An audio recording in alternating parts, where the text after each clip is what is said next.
பிப்ரவரி 22. புனித பேதுருவின் தலைமை பீடம். புனித பேதுரு ஆண்டவர் இயேசு கிறிஸ்துவினால் அழைக்கப்பட்ட முதல் சீடர்.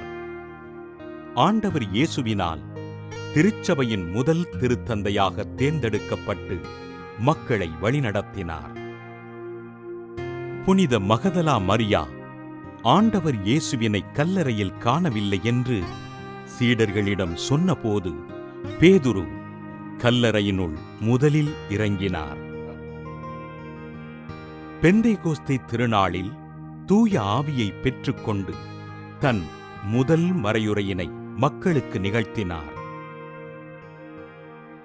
மக்களுக்கு நற்செய்தியினை அறிவித்து நோயாளிகளையும் உடல் ஊனமுற்றோரையும் குணப்படுத்தினார். யோப்பா நகரைச் சேர்ந்த இறந்துவிட்ட தபித்தாய் என்ற பெண்மணியினை உயிர்ப்பித்து வேற்றினத்தாருக்கு நற்செய்தியினை முதலில் அறிவித்தார்.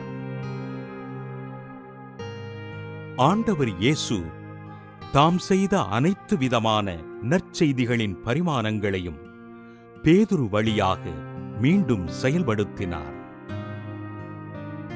திருச்சபை திருத்தூதர்களின் மேல் கட்டப்பட்டுள்ளது என்பதையும் திருச்சபையின் ஒற்றுமை அடையாளத்தை கொண்டாடவும் 4ஆம் நூற்றாண்டு முதல் பேதுருவின் தலைமை பீட திருவிழா கொண்டாடப்படுகின்றது. இன்று நம்மை வழிநடத்தும் திருத்தந்தை மற்றும் ஆயர்களும் பேதுருவின் வழித்தோன்றல்கள் என்ற சிறப்பை பெறுகின்றனர். புனித பேதுருவின் தலைமை பீட திருவிழாவினை கொண்டாடுகின்ற நாம் கத்தோலிக்க திருச்சபைக்காகவும் திருத்தந்தை ஆயர்களுக்காகவும் அவர்களது பணிகளுக்காகவும் ஜெபிப்போம்.